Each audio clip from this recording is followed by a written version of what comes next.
Hello বন্ধুরা, দেখুন আজকে আমি মাগুর মাছের রেসিপি করে দেখাবো। মাগুর মাছের পাতলা ঝোল। দেখুন মাছগুলো দেখুন টাটকা টাটকা, এক্ষুনি কিনে নিয়ে এটা বানিয়ে দিচ্ছেন যার কাছে আমি মাছ কিনছি। দেখুন বানানো হয়ে গেছে মাছগুলো। এবার ভালোভাবে ধুয়ে নিয়েছি।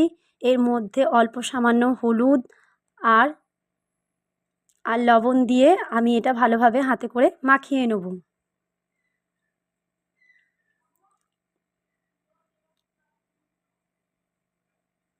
দেখুন মাখানো হয়ে গেছে।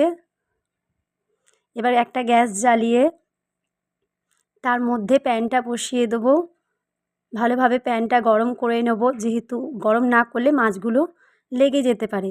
আপনারাও বাড়িতে ভালোভাবে গরম করে তেলটা ঢালবেন আর তেলটাকেও ভালোভাবে গরম করবেন। দেখুন তেলটা ভালোভাবে গরম হয়ে গেছে। এবার মাছগুলো একে একে দিয়ে দেবো কড়াইয়ের মধ্যে, দিয়ে ভালোভাবে ভেজে নেব।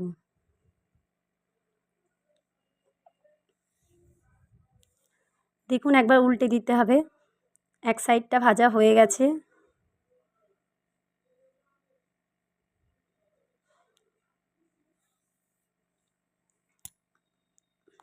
দেখুন আরেকবার নেড়ে মাছগুলোকে এবারে ভালোভাবে ভাজা হয়ে গেছে।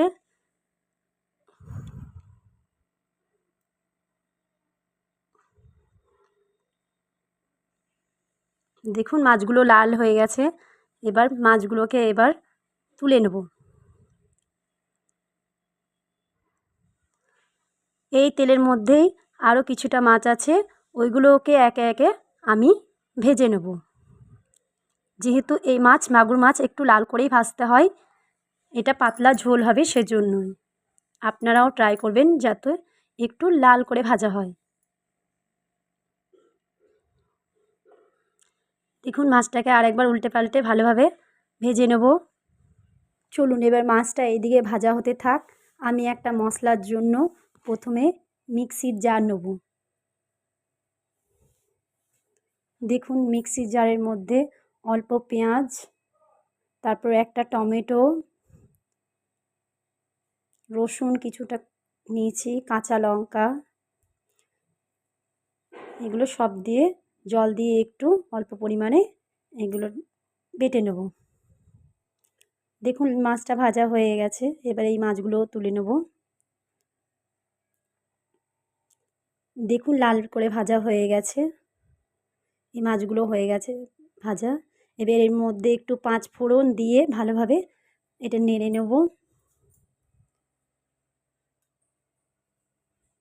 তারপর এই মিক্সির মশলাটা দিয়ে দিলাম। সবগুলোকে দিয়ে ভালোভাবে কষিয়ে নেব। দেখুন মিক্সি ধোয়া জলটাও দেওয়া হয়ে গেল। এবার অল্প জিরে গুঁড়ো, স্বাদ মতো নুন, একটু হলুদ গুঁড়ো সব দিয়ে ভালোভাবে নেড়ে মশলাটাকে একবারে কষিয়ে নিতে হবে, যেহেতু মশলার গন্ধ যেন না করে। একটু লঙ্কা গুঁড়ো হালকা, যেহেতু আমি কাঁচা লঙ্কা দিয়েছি এর মধ্যে, বেশি লঙ্কা দেবো না, নাহলে ঝাল হয়ে যাবে। খুব বেশি ঝাল ভালো লাগে না। একটু জল দিয়ে বেশি করে ভালোভাবে জলটাকে ফুটিয়ে নিতে হবে। দেখুন এবার জলটা ঢাকা দিয়ে দেবো। 10 মিনিটের মতো জলটা ফুটে গেছে। দেখুন কত সুন্দর ফুটছে। এবারে নেড়ে নিয়ে মাছগুলোকে একে একে সব দিয়ে দেব। দেখুন মাছগুলো দেওয়া হয়ে গেছে। এবার একটু নেড়ে চেড়ে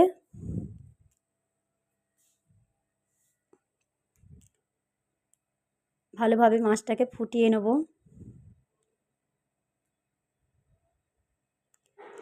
দেখুন কত সুন্দর ফুটছে আর কত সুন্দর কালার এসেছে। দেখুন এবার ঢাকা দিয়ে দিলাম। এবার 5 মিনিটের মতো ফুটিয়ে নামিয়ে নেব। দেখুন কত সুন্দর ফুটছে জলটা। মাছটাও হয়ে গেছে।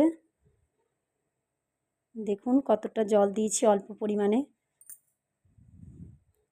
কালারটা খুব সুন্দর এসেছে। দেখুন মাছটা হয়ে গেছে। এর মধ্যে একটু ধনেপাতা কুচি ছড়িয়ে এবার আমাদের রান্নাটা পুরোপুরি রেডি হয়ে গিয়েছে। দেখুন ধনেপাতাটা দেওয়া হয়ে গেল। এই দেখুন মাছ রান্নাটা পুরোপুরি কমপ্লিট। ফারহা হেসেল চ্যানেলটি সাবস্ক্রাইব করুন এবং লাইক করুন। যদি ভালো লাগে অবশ্যই কমেন্ট করে জানাবেন যে আমার মাছ রান্নাটা কেমন